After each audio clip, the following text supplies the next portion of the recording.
Dear friends, this is your friend Himanshu Sharma. आप सभी का मेरे YouTube channel cops concept of physics में स्वागत है। इस वीडियो में हम केमिस्ट्री के इंपॉर्टेंट क्वेश्चंस को लेकर डिस्कस करेंगे कि कौन से क्वेश्चन इंपॉर्टेंट है जो कि आपकी एग्जाम जो कि 15 तारीख को है उसमें आ सकते हैं। तो स्टार्ट करते हैं। देखो, सबसे पहले तो हम ऑर्गेनिक केमिस्ट्री की बात करेंगे। ठीक है, ऑर्गेनिक केमिस्ट्री, और आपकी जो ऑर्गेनिक केमिस्ट्री है ये 26 नंबर की है।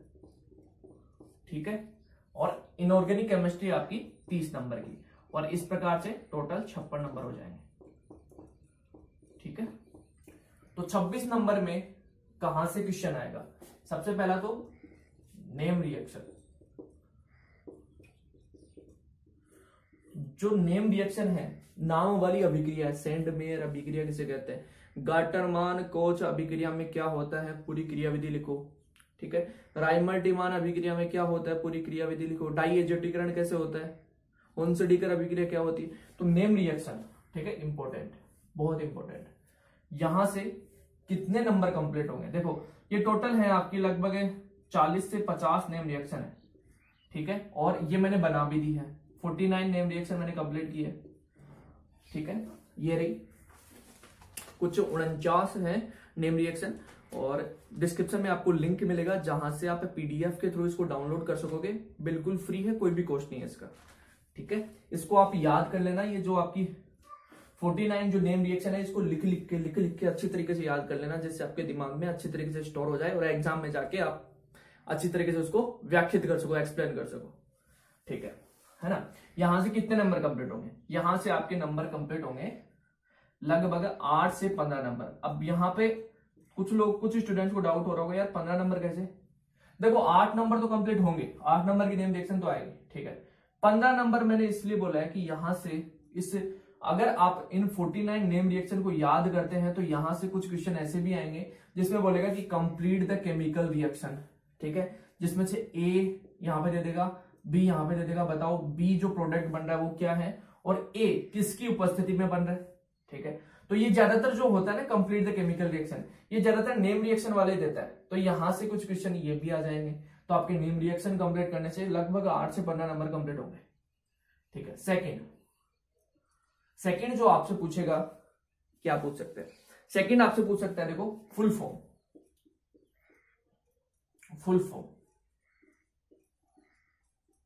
ठीक है, डीडीटी की फुल फॉर्म बताओ, पीवीसी की फुल फॉर्म बताओ, पीएन की फुल फॉर्म बताओ, या फिर जो पीवीसी का निर्माण है वो कैसे होता है वो समझाओ, पीएन का निर्माण होता है वो कैसे होता है समझाओ। ठीक है, फुल फॉर्म से रिलेटेड आपसे पूछ सकता है।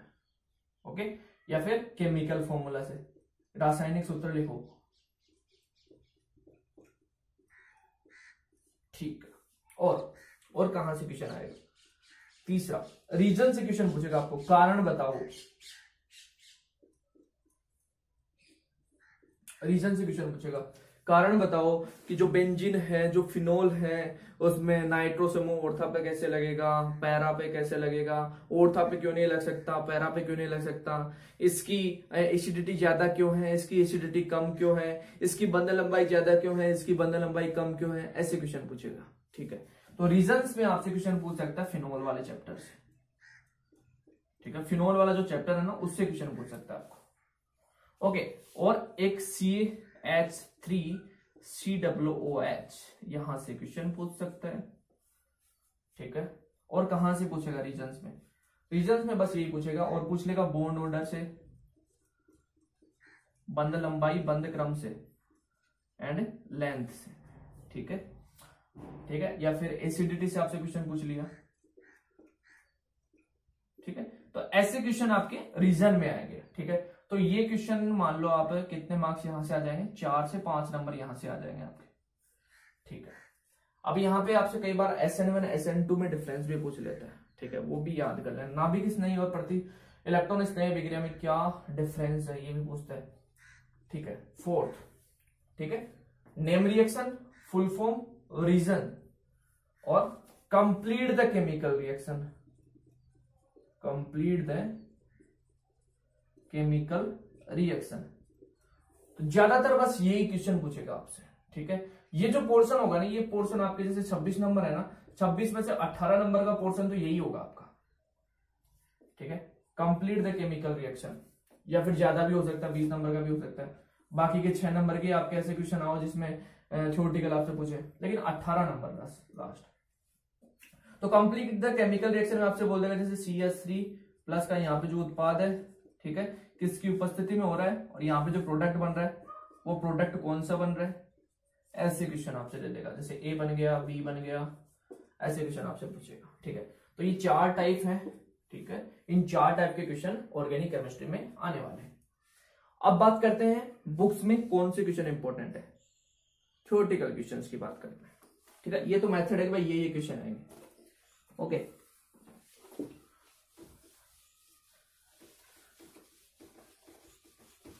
लास्ट वाले चैप्टर से स्टार्ट करेंगे, ठीक है। लास्ट वाला चैप्टर कौन सा है, लास्ट वाला चैप्टर है आपका औषधि वाला चैप्टर, ठीक है, मेडिसिन वाला चैप्टर। उसमें जो प्रशांतक जो औषधि है ना, वो मेरे अभी तक दिमाग में रहती है। प्रशांतक औषधि, जो तनाव रहित जीवन जीने के लिए प्रशांतक औषधि बहुत जरूरी है। तो लास्ट वाला चैप्टर है आपका कौन सा,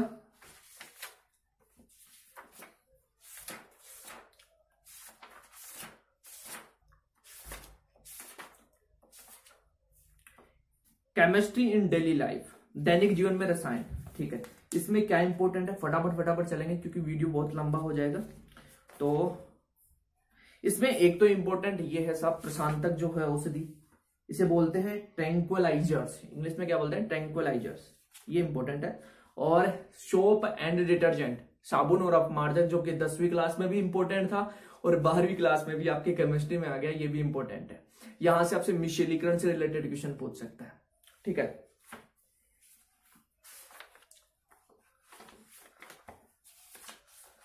डिफरेंस पूछ सकता है, क्या डिफरेंस है।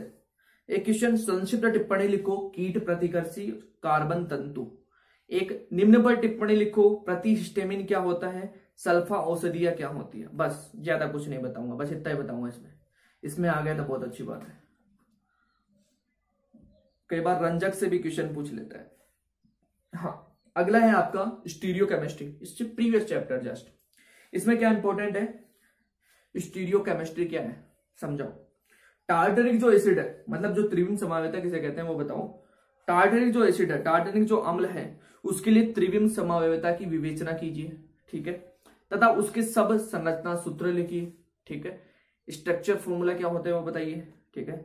समझाइए कि टार्टरिक एसिड जब भी संश्लेषित किया जाता है, जब भी ध्रुवण अघूर्णक होता है, ये बताना। तो एक ये क्वेश्चन मेरे को यहां पे इंपॉर्टेंट लगा, और एक यही सेम क्वेश्चन है सही, टार्टरिक एसिड की त्रिविम समावेता को समझाइए, स्टीरियो केमिस्ट्री को एक्सप्लेन करो। टार्टरिक एसिड के कितने प्रकाशित समावयवर संभव है, मेसो एवं रेसिमिक टार्टरिक एसिड में क्या डिफरेंस है, ठीक है। एक क्वेश्चन है आपका, 1-ब्यूटेनॉल प्रकाशिक समावयवता नहीं दिखाता जबकि 2-ब्यूटेनॉल दिखाता है, क्यों। रीजन वाला क्वेश्चन आ गया, तो रीजन वाले क्वेश्चन आपसे पूछ सकते हैं यहाँ पे, ठीक है। वैसे देखा जाए तो इसमें बहुत बड़े टॉपिक्स हैं, लिखने में बैठेंगे तो बहुत टाइम लगेगा।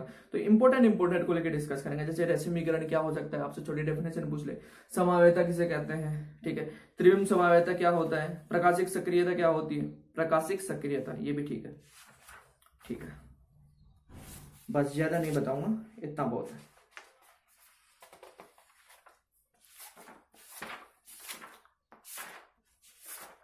इससे पहले वाले चैप्टर में आए, और इससे पहले वाला चैप्टर कौन सा है, पॉलीमर्स वाला जो चैप्टर है ना, क्या नाम है इस चैप्टर का, पॉलीमर ही है क्या, हाँ पॉलीमर ही है, बहुलक वाला चैप्टर। तो बहुलक में क्या इंपॉर्टेंट है भैया, लिखना स्टार्ट करो। एक तो निम्न बहुलकों के बनने की विधि व उपयोग लिखो, ठीक है। आपसे पूछ सकते हैं बेकेलाइट कैसे बनता है, क्या इसका मेथड है, पीवीसी कैसे बनता है, क्या इसका मेथड है, पॉलिएस्टर कैसे बनता है, क्या इसका मेथड है, नाइलॉन 66 कैसे बनता है, क्या इसका मेथड है। आपसे भी पूछ सकता है नाइलॉन 6 और नाइलॉन 66 की केमिकल स्ट्रक्चर क्या है वो बताओ, ठीक है, हो गया।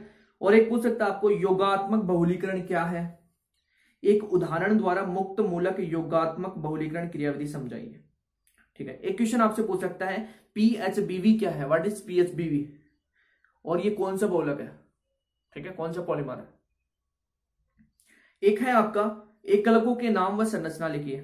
Teflon, Terylene, nylon 66, Bakelite. ठीक है, तो ये जितने जो टेफ्लॉन है, टेरिलिन है, पीवीसी है, पीएन है, पॉलिएस्टर है, पॉलीथीन है, ये सारे देख के चलना, क्योंकि यहां से क्वेश्चन आएगा, कोई बाहर से क्वेश्चन आएगा, यहीं से क्वेश्चन आने वाला है। ठीक है, तो इसमें ये इंपॉर्टेंट है भैया। आगे चले, ज्यादा नहीं, बस बहुत है इतना। जस्ट इससे पहले वाले चैप्टर में आते हैं। शायद इससे पहले वाला चैप्टर कुछ जैव से रिलेटेड है। बड़ा चैप्टर है, जैव मॉलिक्यूल्स, बायोमोलिक्यूल्स, जैव अणु। ठीक है, इसमें क्या इंपॉर्टेंट है, देखो डीएनए आरएनए तो भाई साहब इंपॉर्टेंट हमेशा रहते हैं और अभी भी है, तो डीएनए आरएनए तो देख ही लेना। डीएनए आरएनए में क्या डिफरेंस होता है, ठीक है, चेक करना अच्छी तरीके से। एक, विटामिन बी कॉम्प्लेक्स क्या है, इनकी कमी से होने वाले रोगों के नाम लिखो। विटामिन बी कॉम्प्लेक्स क्या है, B12 B6 क्या है, जल में घुलने वाले कौन से विटामिन है, वसा में घुलने वाले कौन से विटामिन है, यहां से क्वेश्चन आता है। ठीक है, एक क्वेश्चन आपसे पूछ सकते हैं एंजाइम के कार्य क्या है, ठीक है, और इनका वर्गीकरण करो। ठीक है, क्लासिफिकेशन करना है यहाँ पे। अगला एक क्वेश्चन आपसे पूछ सकता है कि निम्न के जल अपघटन पर प्राप्त होने वाले अंतिम उत्पाद क्या है, ये बताओ। जैसे फ्रक्टोज का जल अपघटन कर दो, लैक्टोज का कर दो, सुक्रोज का कर दो, स्टार्च का कर दो, माल्टोज का कर दो, सेलुलोज का कर दो। तो जल अपघटन अगर आप करते हो तो जो लास्ट में जो आपका प्रोडक्ट बनता है वो क्या है, वो बताओ। तो इसमें बस इतना ही, ज्यादा नहीं। ओके, डीएनए आरएनए आप देख ही लोगे, न्यूक्लिक एसिड,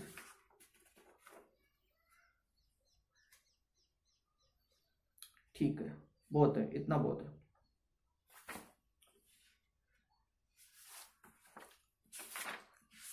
आगे चलते हैं।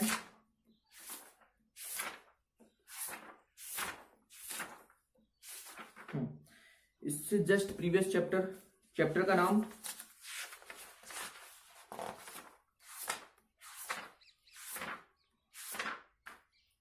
नाइट्रोजन युक्त क्रियात्मक समूह वाले कार्बनिक यौगिक organic compounds with functional group containing nitrogen, ये चैप्टर है।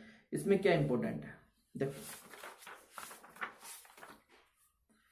इसमें क्वेश्चन आपसे डायरेक्ट कैसा क्वेश्चन पूछेगा, जैसे मैंने बताया ना लास्ट वाला जो आपका था chemical reaction, complete the chemical reaction, इसमें से ऐसा क्वेश्चन पूछ सकता है। जैसे आपको दे दिया जाए C6H5 है ना, C6H5N2Cl CuCN, ठीक है, HCN, ए कौन सा बन रहा है, H2O, H+B कौन सा बन रहा है। तो ऐसे क्वेश्चन आएंगे इसमें से ज्यादातर, ऐसा क्वेश्चन एक आएगा मेरे हिसाब से, लगता है मेरे को एक क्वेश्चन यहाँ से ऐसा आना चाहिए। ठीक है, एक क्वेश्चन आप देख लेना, जो यूरिया का जो जल अपघटन होता है ना वो कैसे होता है वो देख लेना। और एक यूरिया के साथ में रिएक्शन, फॉर्मेल्डिहाइड की रिएक्शन बता देना, हाइड्रोजन की रिएक्शन बता देना, मैलोनिक एसिड की रिएक्शन बता देना। ठीक है, ठीक है, ज्यादा क्वेश्चन नहीं है इसमें भी। और एक, प्राथमिक एमीन का क्वथनांक तृतीयक एमीन से अधिक है क्यों, रीजन वाला क्वेश्चन, ये क्वेश्चन पूछ सकता है। ठीक है, या फिर जैसे ये हो गया C6H5N2Cl है ना, इसी में HOH लग गया और यहाँ पे कर दिया इसको गर्म, A बन गया, फिर यहाँ पे Br2 लगा दिया, फिर यहाँ पे B बन गया, तो बताओ कौन सा है। ठीक है, और क्वेश्चंस को लेकर डिस्कस करें तो बस इसमें इतना ही।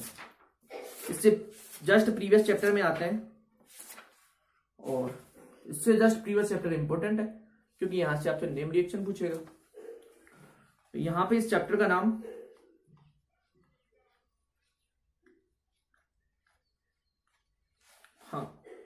ऑक्सीजन युक्त क्रियात्मक समूह भाग 2, इससे पहले वाला भाग 1 है। Organic compounds with functional group containing oxygen. ठीक है, इसमें क्या इंपॉर्टेंट है भाई साहब, जो नेम वाली रिएक्शन है, जैसे हुंसडीकर कोल्वे विद्युत अपघटन, कैनिजेरो रिएक्शन, बेयर विलिगर ऑक्सीकरण, टोलेन अभिकर्मक का अपचयन, कार्बोनिल यौगिकों तथा एल्कोहल के योग से बनने वाले उत्पाद। ठीक है, कार्बोनिल यौगिकों से एल्कोहल का निर्माण, ये इंपॉर्टेंट है। एक question, complete the chemical reaction, जैसे कीटोन दे दिया, कीटोन देने के बाद में आपको और भी साथ में कोई एलिमेंट दे दिया, और फिर बाद में लास्ट का रिएजेंट बताओ क्या बनेगा। जैसे ईथर दे दिया, ईथर देने के बाद में पूछ सकते हैं फॉर्मेल्डिहाइड के साथ में रिएक्शन पूछ सकते हैं। इसमें CH3CH2OH Cu की उपस्थिति में 573 केल्विन की उपस्थिति, मतलब इतना टेम्परेचर रखते हैं, गर्म करते हैं, तो कौन सा रिएजेंट बनता है, ठीक है, प्रोडक्ट क्या बनता है ये बताना है। या फिर बोल दिया R bond C double bond O bond Cl plus का H2, और ये किसकी उपस्थिति में, PDBaSO4 की उपस्थिति में रिएजेंट बन रहा है, बताओ कौन सा रिएजेंट, ठीक है। एक क्वेश्चन देख लेना, एल्डिहाइड कीटोन की तुलना में नाभिक स्नेही योगात्मक अभिक्रिया के प्रति अधिक क्रियाशील है, कारण समझाइए, रीजन, ठीक है।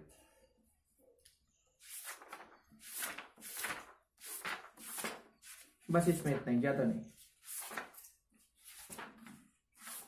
हाँ, इससे जस्ट प्रीवियस चैप्टर, इसमें क्या है, इसमें PCl3 PCl5 SOCl2 से पूछ सकते हैं कि मतलब एल्कोहल निम्न से अभिक्रिया करके क्या बनाता है। PCl3 से क्रिया करेगा तो क्या बनेगा, PCl5 से क्रिया करेगा तो क्या बनेगा, SOCl2 से क्रिया करेगा तो क्या बनेगा। 1-2 नंबर में क्वेश्चन पूछ सकता है, ठीक है। जैसे ये पूछे फिनोल HCN व HCl के साथ में क्रिया करे तो क्या बनाएगा, NaOH और KOH की उपस्थिति में हो तो क्या बनाएगा, ठीक है। अब नाम वाली रिएक्शन इसमें गाटरमान अभिक्रिया, राइमर टीमान अभिक्रिया, डफ अभिक्रिया, ये इंपॉर्टेंट है। एक क्वेश्चन इसमें देख लेना, फ्रिस पुनर्विन्यास लिखिए, ये इंपॉर्टेंट लगता है मेरे को, ठीक है। एक ये प्राथमिक द्वितीयक और तृतीयक एल्कोहल की अम्लीयता का क्रम लिखिए, ठीक है, क्या ऑर्डर है उनका, एसिडिटी का क्या ऑर्डर है, ठीक है, primary secondary and tertiary alcohols की, ओके। इससे पहले वाले चैप्टर में चलते हैं।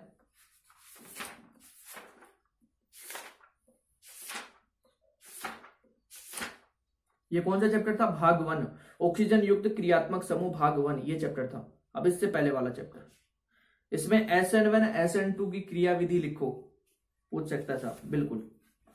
या फिर आपसे पूछ सकता है एल्किल हैलाइड से निम्न कैसे प्राप्त करेंगे, जैसे कुछ फॉलोइंग दे देगा आपको, एल्किल साइनाइड कैसे प्राप्त करेंगे, एल्किल नाइट्रोएल्केन कैसे प्राप्त करेंगे, एल्किल नाइट्राइड कैसे प्राप्त करेंगे, आइसोप्रोपिल बेंजीन कैसे प्राप्त करेंगे, टेट्रामेथिल अमोनियम क्लोराइड कैसे प्राप्त करेंगे, एल्किल आइसोसाइनाइड कैसे प्राप्त करेंगे। तो ऐसा क्वेश्चन पूछ सकता है, हो सके यही क्वेश्चन आ जाए। और निम्न पर टिप्पणी लिखो, हेलोफॉर्म रिएक्शन क्या होती है, कार्बिल एमिन अभिक्रिया क्या होती है, डार्जन अभिक्रिया क्या होती है, सैंडमेयर अभिक्रिया क्या होती है। या फिर ये पूछ ले निम्न से कैसे प्राप्त करेंगे, जैसे एल्कोहल से एल्किल हैलाइड कैसे प्राप्त करेंगे, हेलोजन विनिमय से एल्किल हैलाइड कैसे प्राप्त करेंगे, एसीटोन से क्लोरोफॉर्म कैसे प्राप्त करेंगे, कार्बन टेट्राकोलाइड से सैलिसिलिक अम्ल कैसे प्राप्त करेंगे, ठीक है। आइडोफॉर्म जो रिएक्शन है उसके मेथड, उसके विरचन की विधियां पूछ सकता है आपको, ठीक है। तो question number 10 sorry chapter number 10 complete है। इससे प्रीवियस चैप्टर नंबर 9, इसमें उप सह संयोजन यौगिकों के IUPAC नाम लिखिए, ये क्वेश्चन आ सकता है, ठीक है, ये क्वेश्चन आ सकता है। अब हम चल गए इनऑर्गेनिक केमिस्ट्री में, 10 तक थी हमारी कौन सी, ऑर्गेनिक केमिस्ट्री, अब आ गए हम इनऑर्गेनिक केमिस्ट्री में। तो इनऑर्गेनिक केमिस्ट्री में जो चैप्टर नंबर आपका 9 है, चैप्टर नंबर 9 है, इस चैप्टर नंबर 9 में आपसे पूछ सकता है IUPAC नाम लिखो, ठीक है, दे देगा जैसे PTNS3 का ट्वाइस ClNO2 और ब्रैकेट बंद, बताओ IUPAC नाम क्या है, ठीक है। NaBH4 दे देगा, क्या नाम है बताओ, Zn2FeCN6 दे देगा, बताओ क्या नाम है, ऐसे क्वेश्चन देगा, ठीक है। एक क्वेश्चन देख लेना आप CFT वाला, क्रिस्टल क्षेत्र सिद्धांत की सहायता से FeH2O का 6 2+ एवं FeCN का 6 -4 की तुलनात्मक विवेचना कीजिए, ठीक है।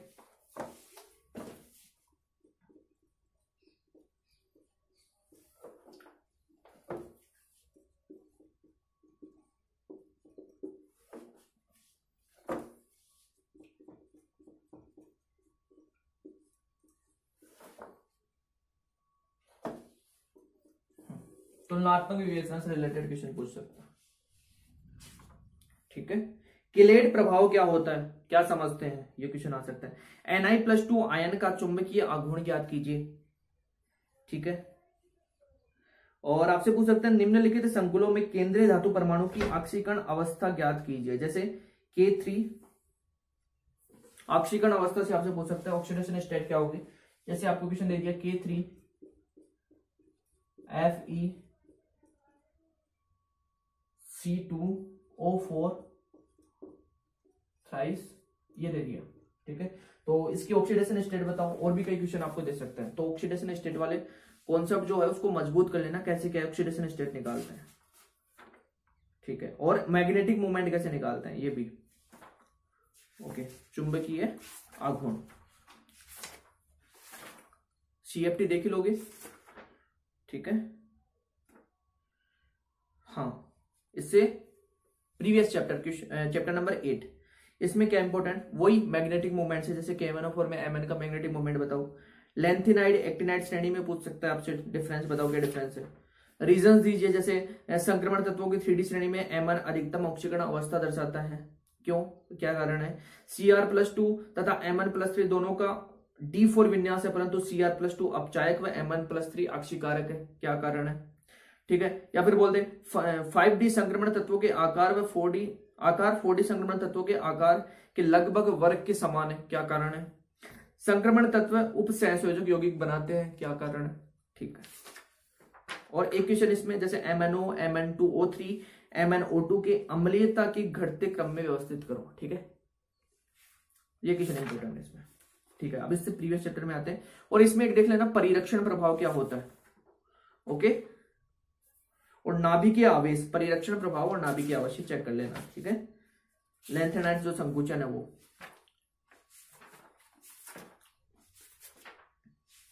चैप्टर नंबर 7, इसमें आपसे क्वेश्चन पूछ सकता है कि आप HCl से Cl2 तथा Cl2 से HCl कैसे प्राप्त करेंगे, केवल अभिक्रिया लिखनी है। या फिर जैसे जीजोन जो है आपका, ठीक है, जीजोन फ्लोराइड XeF2, XeF4, XeF6 कैसे बनाया जाता है, ये क्वेश्चन आपसे पूछ सकते हो, ओके। तो इस चैप्टर में ज्यादा नहीं बताएंगे क्योंकि चैप्टर थोड़ा बड़ा है। इसमें और क्वेश्चन जैसे क्या होता है H3PO4 को अगर गर्म करते हैं तो H3PO4 विलयन की क्षारकता क्या है, ऐसे क्वेश्चन आपसे पूछ सकते हैं, ओके।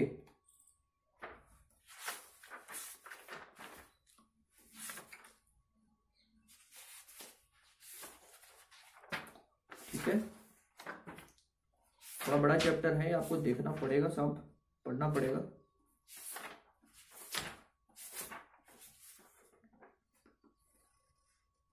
लाल फास्फोरस क्या है, श्वेत फास्फोरस क्या है, फास्फोरस के अपरूप क्या है, ये क्वेश्चन पूछ सकता है।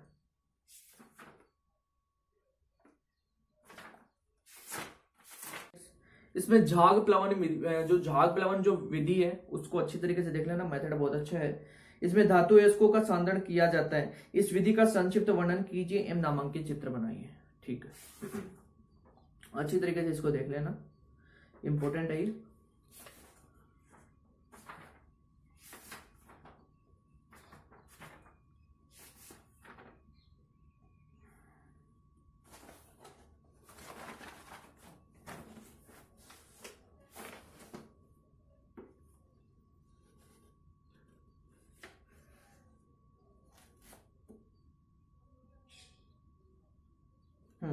ऑक्सीकरण अपचयन विद्युत अपघटनी विधि व शोधन इनसे रिलेटेड अयस्क क्या होता है, छोटे छोटे क्वेश्चन पूछ सकता है, ठीक है। Chapter number 5 surface chemistry. तो इसमें क्या आएगा भाई साहब, इसमें देख लेना, फिटकरी पीने के जल को शुद्ध करती है। एक ही पदार्थ कोलाइड एवं क्रिस्टल आप दोनों ही कर सकता है। आकाश नीला दिखता है, ठीक है, नॉर्मल क्वेश्चन है। कोलाइडी विलयन बनाने की निम्नलिखित विधियों को वर्णन कीजिए, ये इंपॉर्टेंट है। जैसे जो आपकी ब्रेडिंग आर्क विधि है उसके द्वारा कोलाइडी विलयन कैसे बनता है, कोलाइडी मील क्या है उससे रिलेटेड, या फिर बोले टिंडल प्रभाव क्या है, इंपॉर्टेंट है। ब्राउनी गति क्या है, इंपॉर्टेंट है।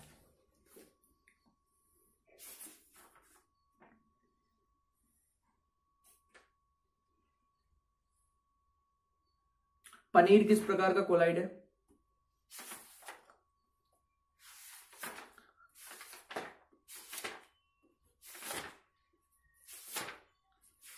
इसमें ज्यादा नहीं, बस इतना ही। अधिशोषण अवशोषण में क्या डिफरेंस है? ओके, इससे पहले वाले चैप्टर में आते हैं। इससे पहले वाले चैप्टर में आपसे पूछ सकता है वेग स्थिरांक से, ठीक है, वेग स्थिरांक से आपसे पूछ सकता है कि भाई इस पे ताप का प्रभाव किस प्रकार से पड़ता है। क्या पड़ेगा? ताप के इस प्रभाव को मात्रात्मक रूप से कैसे प्रदर्शित कर सकते हैं, ये पूछ सकते हैं। या फिर आपको जैसे एक अभिक्रिया ए के प्रति प्रथम बी के प्रति द्वितीय कोटि की है, अवकल वेग समीकरण बताओ। प्रथम कोटि का जो अवकल वेग समीकरण बताओ, द्वितीय कोटि का अवकल वेग समीकरण बताओ, ठीक है, वो पूछ सकते हैं। और अगर जो आपके मतलब जो बी के प्रति द्वितीय कोटि की सांद्रता है, उसमें बी की सांद्रता अगर 3 गुना करने से वेग पर क्या प्रभाव पड़ेगा, 2 गुना करने से वेग पर क्या प्रभाव पड़ेगा, ठीक है, ए तथा बी दोनों की सांद्रता दोगुनी करने से वेग पर क्या प्रभाव पड़ेगा, ऐसे क्वेश्चन आपसे पूछ सकता है, ठीक है। और इसमें क्या इंपॉर्टेंट है, थोड़ा सा मैं यहां पे चेक करता हूं।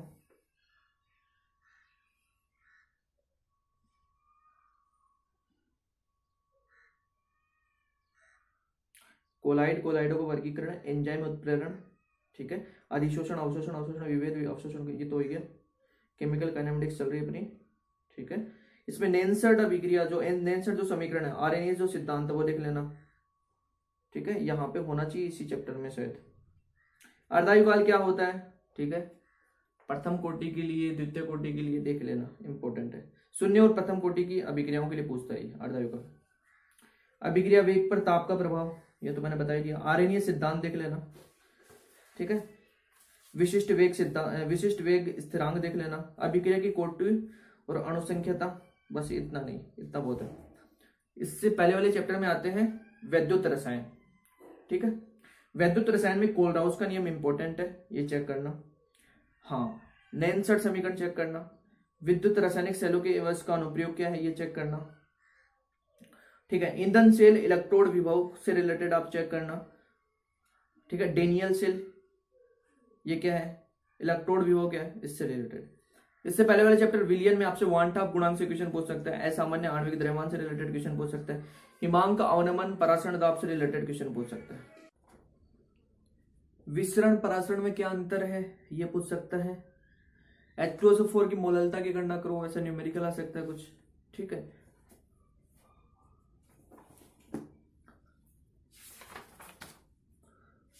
वान-टॉप गुणांक जरूर देख लेना, ठीक है। कोलराउस का नियम पूछ सकता है आपको। आदर्श अनादर्श विलयन के बारे में पूछ सकता है, क्या डिफरेंस है। राउल का नियम, ठीक है, देख लेना। वाष्प दाब में अवनमन कैसे होता है, उन्नयन कैसे होता है, देख लेना। कवथना का अवनमन उन्नयन क्या है, किसी प्रकार से होता है, देख लेना। इससे पहले वाले चैप्टर की बात करते हैं, तो इससे पहले वाले चैप्टर में इंपॉर्टेंट है, देखो, एक तो पूछ सकता है आपसे दोष, ठीक है, डिफेक्ट्स, जिसमें शॉर्ट की दोष क्या होता है, फ्रेंकल दोष क्या होता है, अंतराकाशी दोष क्या है, एफ सेंटर जो होता है वो क्या है, तो ये आपसे पूछ सकता है, ठीक है। और या फिर आपसे पूछ ले लोह चुंबकत्व, अनुचुंबकत्व, फेरी चुंबकत्व, प्रतिलोह चुंबकत्व, ठीक है, पराविद्युतता, क्या डिफरेंस है, ओके। एक क्वेश्चन ये देख लेना, संकुलन क्षमता के लिए, कि संकुलन क्षमता का कैलकुलेट करो, तो यहाँ पे सरल घनीय के लिए पूछ सकता है, अंतः केंद्रित घनीय के लिए पूछ सकता है, एफसीसी के लिए पूछ सकता है, ठीक है, बीसीसी के लिए पूछ सकता है, ठीक है। एक क्वेश्चन ऐसा आ सकता है जिसमें यौगिक का सूत्र लिखो, जैसे आपको दे दे मतलब दो तत्व हैं एम और एन, और तत्व एन बीसीसी संरचना बनाता है। एम के परमाणुओं के लिए चतुष्फल के रिक्तियों के 1/3 भाग का अध्यासित करते हैं, ऐसे क्वेश्चन आ जाए और बोले कि यौगिक का सूत्र बताओ कि किस प्रकार से यौगिक का सूत्र बनेगा, M3N4 बनेगा या M1N2 बनेगा, कैसे बनेगा वो बताना है, ठीक है। आपसे पूछ सकते हैं षटकोणीय और एक नताक से एकक कोष्टिका, डिफरेंस पूछ सकता है इसमें। फलक केंद्रित और अंत्य केंद्रित एकक कोष्टिका में डिफरेंस पूछ सकता है, ठीक है। तो इस प्रकार से आपकी केमिस्ट्री कंप्लीट है। आई होप कि जितने जो क्वेश्चन बताएं सारे क्वेश्चन उसी में से आ जाएं और आपके सारे क्वेश्चन सही हो जाएं तो बहुत अच्छा हो जाएगा। लेकिन मैं बोलता हूं सबसे पहले आप रिवीजन कीजिए, आपके द्वारा जो आपके जो सर हैं उन्होंने जो आपको नोट्स लिखाए उनको प्रॉपर अच्छी तरीके से पढ़िए, अच्छी तरीके से एक बार रिवीजन कर दीजिए। ये जो इंपॉर्टेंट क्वेश्चन होते हैं, ये इंपॉर्टेंट क्वेश्चन होते हैं एक बार देखने के। जब आपने रिवीजन कर लिया तो रिवीजन करने के बाद में सर ने जो क्वेश्चन बताए इंपॉर्टेंट उनको देख लें, पता नहीं उन्हीं में से सब कुछ आ जाए, तो जो जैसा हमने याद किया वैसा का वैसा हम अच्छी तरीके से लिख के आ जाए। हमें मतलब हिचकिचाहट न हो उत्तर लिखने में, इसलिए तो हो सकेगा तो सारे क्वेश्चन यहीं से आएंगे। ओके, मिलते हैं नेक्स्ट वीडियो में।